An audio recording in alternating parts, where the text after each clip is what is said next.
बांधणं जितकं जरुरी आहे तितकंच महानगरपालिकेच्या शाळांना टिकवणंही महत्त्वाचं आहे. नुसता कोस्टल रोड बांधणार पण त्या कोस्टल रोडवरती जायला या भविष्यातल्या पिढ्या आहेत त्यांनाच आपण नाही घडवणार तर मग कोस्टल रोडचं काय करणार. आणि त्यामुळे मला असं वाटतं की कुठेतरी विसंगती ही या धोरणामध्ये दिसून येते. म्हणजे मी तुमच्या म्हणण्याशी आय एम एग्री, सहमत आहे मी की तुम्ही जे म्हणताय ते मला मान्य आहे आणि तुम्ही म्हणताय तेही मला मान्य आहे. आणि त्यामुळे कुठेतरी कॉर्पोरेशनकडनं हे आता समजून घेणं, कारण मलाही 1-2 आठवड्यापूर्वी मी जास्त त्याच्या खोल गेलो नाही, परंतु मी एक अशी बातमी कुठेतरी वाचली होती की नंतर मग म्हटलं की माहिती घेऊ राहून गेलो की कुठली तरी शाळा सीवन झाली होती आणि मग आता त्या ठिकाणी त्या शाळेच्या ऐवजी काहीतरी दुसराच काहीतरी, आणि ती मराठी शाळा होती. हा बरोबर, हा तो आला होता विषय. तर त्याच्यावरती स्पष्टीकरण घ्यायचं आहे कॉर्पोरेशनकडनं की तुम्ही आता, कारण कसं आहे तुम्ही जे म्हटलात ना, आता तसं बघायला गेलं तर गांधीग्राम शाळा ही डिलॅपिडेटेड झाली होती, पण ती कशी बांधली कॉर्पोरेशननी? त्यांनी कॉन्ट्रॅक्टर अपॉइंट केला, शाळा बांधली, चांगली उत्तम मस्त शाळा बांधलेली आहे, चांगलं आहे सगळं, काही प्रॉब्लेम नाही पैसे खर्च करून, पण ती कशी बांधली? मग गांधीग्राम शाळा बांधण्यामध्ये आणि तुम्ही जे तुम्हाला जे उत्तर दिलं याच्यामध्ये पण विसंगती आहे ना सर. हे तुम्ही थांबवणार कसं? त्यांनी आता जे 7 भूखंड विकले, म्हणजे 7 भूखंड असे ज्याच्यावर महानगरपालिकेच्या शाळा उभ्या आहेत आणि त्या प्रायव्हेट संस्थेने त्या शाळा पाडायच्या आणि तिथे स्वतःची इमारत डेव्हलप करायची आणि परत ते आता 7 याच्यामध्ये कुठेतरी अजून जास्त थॉट देणं आवश्यक आहे असं मला वाटतं. मी काही प्रायमा फेसी डायरेक्टली असं म्हणणार नाही की प्रायव्हेट पार्टिसिपेशन करूच नाही, असं नाही.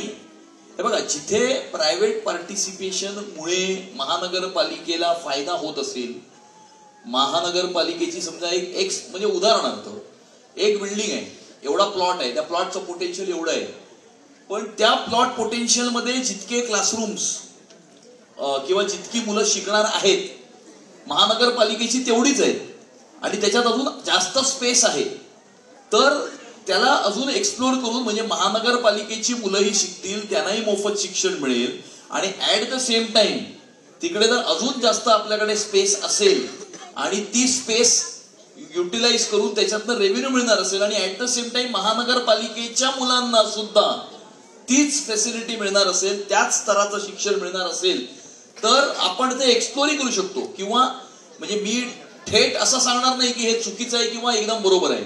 एका बाजूला ते इव्हॅल्युएट करावं लागेल, एक्झॅक्टली काय धोरण आहे, मालकी कंटिन्यू कोणाची राहील, या सगळ्या गोष्टीचा सारासार विचार करून आपल्याला त्या धोरणाबद्दल निर्णय घ्यावा लागेल. कारण आता उदाहरण हॉस्पिटलमध्ये पण सेम ऍप्लिकेबल आहे.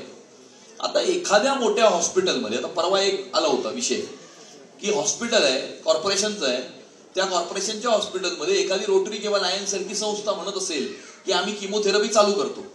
किमोथेरपी सेटअप करण्याचं म्हणजे आता मी उदाहरण तुम्हाला फक्त हेल्थचं देतोय कारण ते समोर आलं होतं. किमोथेरपी सेटअप करण्यामध्ये आम्ही खर्च करतो, ते चालवतो पण आम्ही, आम्हाला फक्त स्पेस द्या आणि ते ऍट बीएमसी रेट किंवा फ्री ट्रीटमेंट आम्ही देऊ किमोथेरपीची.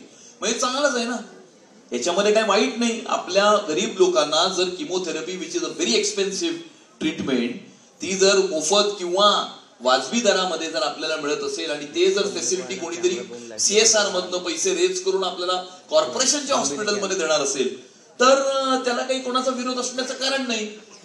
हा, तुम्ही मला अख्खा भूखंड विकून टाकायचा तर ते दॅट इज रॉंग.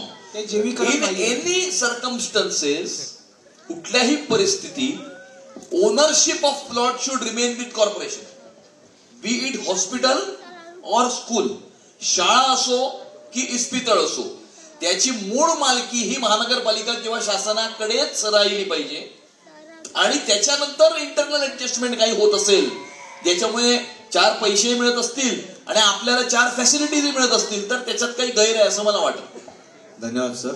एकंदरीतच सर आपल्या लक्षात आलं असेल की महापालिका प्रशासनाच्या अंडरचा हा जो शालेय शिक्षण विभागाचा सगळा काही पोळ आहे, त्यामुळे सर्व शिक्षक, संस्थाचालक हे थोडं त्रस्त झालेले आहेत आणि ते खूप मोठ्या आशेने अपेक्षेने बघतायत खरं तर आपल्याकडे वेळेची मर्यादा आहे आणि त्या मर्यादेचं भान राखून मी म्हणजे आपल्याला रिक्वेस्ट करेन की येणाऱ्या महापालिका प्रशासनाकडे येणाऱ्या महापालिका निवडणुकाही आता लागलेल्या आहेत, तर त्या महापालिका प्रशासनाकडे आपण नेमकं कोणतं विजन आपण घेऊन जात आहोत आणि त्या सर्व विजनच्या माध्यमातून या संस्था चालकांना आणि शिक्षकांना आपण कसा काय न्याय आणि थोडंसं रिलीफ मिळवून देऊ.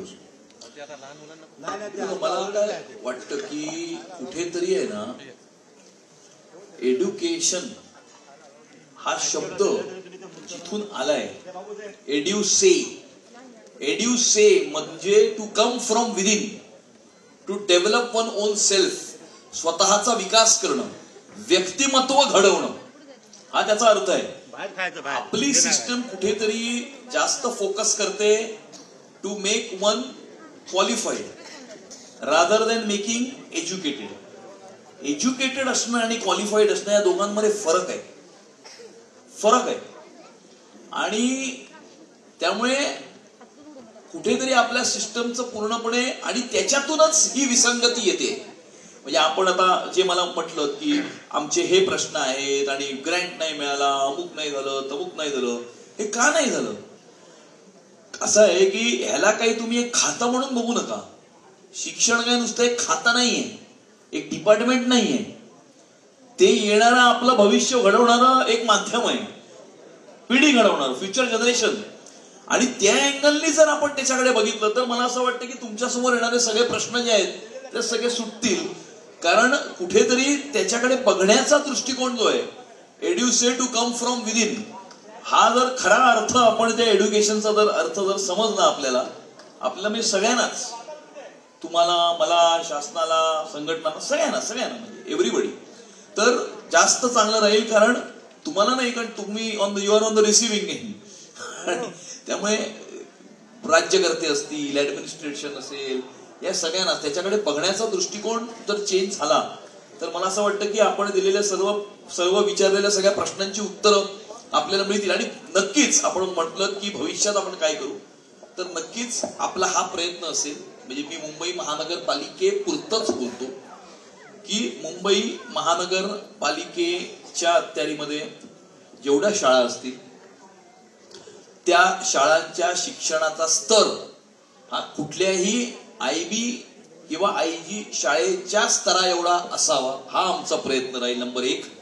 नंबर 2, त्याच्यामध्ये जर समजा आपल्याला बाहेरून असे अनेक लोक असतात जे स्वतः व्हॉलंटिअर करू इच्छितात शिकवण्याकरता, वेगवेगळ्या गोष्टी शिकवण्याकरता, म्हणजे शिक्षकच असतात ते समजा कुठल्या प्रायव्हेट स्कूलमध्ये शिकवत आहेत, आपल्या आठवड्यातले 4 तास 6 तास ते कॉर्पोरेशनच्या शाळेमध्ये पण द्यायची त्यांची इच्छा आहे, तर त्यांचाही उपयोग करून तो स्तर वाढवण्याचा प्रयत्न आम्ही करू. शिक्षणाचा स्तर आणि फॅसिलिटीचा स्तर, आणि त्याचबरोबर महापालिकेमध्ये असलेल्या शिक्षकांचे जे विषय आहेत, कारण शेवटी काय त्यांचे विषय शिक्षकांचे सोडवले तर ते मनापासून काम करतील. ते मनामध्ये खंत असेल आणि काही हे असेल तर मग ते मनापासून काम नाही करणार. आणि कुठल्याही व्यक्तीने मनापासून काम केलं तरच त्याचा रिझल्ट मिळतो. म्हणजे आपण जे काही प्रॉब्लेम्स बघतो अधिकाऱ्यांमध्ये, याच्यामध्ये त्याच्यामध्ये, तर ते मनापासून काम करत नाहीत म्हणूनच प्रॉब्लेम आहे ना. म्हणजे काय म्हणतात ते, सकाळी आपण आलो ना कामावरती की दुपारी 1 वाजल्याची वाट पाहतो, बरोबर की नाही, आणि मग नंतर 3 साडेतीनच्या चहाची वाट पाहतो, आणि नंतर मग 5:30च्या स्वॅपिंग करता लाईन लागलेली असते. असं जर असेल तर मग कोण मनापासून नाही काम करत. मनापासून काम केलं पाहिजे असे जर आपली अपेक्षा आहे शिक्षकांकडनं, तर मग शिक्षकांना सुद्धा मनापासून काम करण्याकरता सर्व फॅसिलिटीज आणि त्यांचे सगळे प्रश्न सोडवले पाहिजे. सर एक प्रश्न, आता जसं या ठिकाणी म्हात्रे सर असतील, रावणाने सर असतील किंवा राऊत सर किंवा सामंत सर, जसं खाजगी अनुदानित शाळेबद्दल जी काही पडझड चालू आहे, जी कमी पटसंख्या होते आणि त्यांना जो फेस करावा लागतो, कारण यांनी या कष्टाने उभा केलेल्या शाळा आहेत आणि अगदी कामगार वस्तीमध्ये त्या शाळा सुरू केलेल्या आहेत आणि त्यांनी शाळा ज्या सुरू केलेल्या आहेत त्यावेळेला ते आम्ही बघतोय. मी मुख्याध्यापक या नात्याने बोलतोय की जसं नवीन शैक्षणिक धोरण या ठिकाणी राबवलं जाणार आहे, तर त्याच वेळेला हे नवीन शैक्षणिक धोरण राबवताना शिक्षकांच्या बाजूने मी बोलतोय की त्यांना अशैक्षणिक कामं ही भरपूर दिली जातात. त्यामुळे तो शाळेमध्ये शिकवण्याच्या ऐवजी तो बाहेरची कामं जास्त करत असतो. आता जसं उद्याच TETची एक्झाम आहे आणि या TETच्या एक्झामला सर्व शिक्षक या ठिकाणी उभे राहणार आहेत, तर त्यासाठी म्हणून तुम्ही काही उपाययोजना करू शकता की अशैक्षणिक उपाययोजना हीच त्याच्यात करू शकतो की नॉन टीचिंग स्टाफच्या ज्या जागा आहेत त्या जागा जर भरल्या तर मग शिक्षक शिक्षकांचं काम करतील आणि नॉन टीचिंग स्टाफचं काम करेल. जागा न भरल्यामुळे शिक्षकांनाही नॉन टीचिंग स्टाफचं काम करावं लागत असेल, बरोबर ना? असंच होत आहे ना. बरोबर. त्यामुळे काय होतंय, ज्या नवीन नवीन योजना येत आहेत, मुख्यमंत्री आदर्श माझी शाळा सुंदर शाळा, यामध्ये आमच्या ज्या आणि दुसरं अजून एक शाळा आहेत सांगतो, त्या मागे कदाचित शिक्षकांना अतिरिक्त कामं याच्याकरता सुद्धा दिली जात असतील, कारण सगळ्यांचा शिक्षकांवरती एवढा विश्वास आहे की विश्वास आहे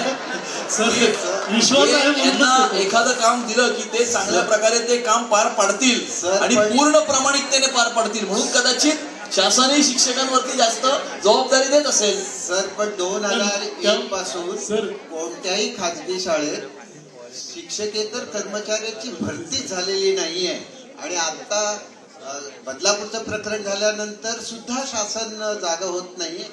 जर का असा प्रसंग घडला तर त्याला शिक्षकांना, मुख्याध्यापकांना आणि संस्था चालकांना फेस करावं लागतंय. पण शासनाने हे पदच काढून टाकलेलं आहे, सेवकाचं पद, शिपाई पदच काढून टाकले शाळांमधलं. तर मग आपण कशी कामं शाळांमध्ये होती आणि विद्यार्थ्यांना आपण कशा प्रकारे सांभाळणार आहोत, तर याचा पुनर्विचार करण्यात यावा अशी माझी विनंती आहे. सर, यामध्ये जे बसलेले शिक्षक आहेत जवळजवळ 60 ते 70% शिक्षक हे डायबिटीज आणि बीपीच्या त्रासाने ग्रसले, कारण हा अतिरिक्त बोजा हा शिक्षकावर टाकला जातो. नाही, ते त्याच्यामुळे नाहीये. असं आहे की तसंही भारत हा डायबिटीस कॅपिटल झालाय आणि त्याच्यामध्ये मुंबई भारताचा डायबिटीस कॅपिटल झालाय. त्यामुळे येणाऱ्या काळामध्ये मुंबई शहराला डायबिटीस फ्री करणं हे सुद्धा आमचं धोरण असणार आहे.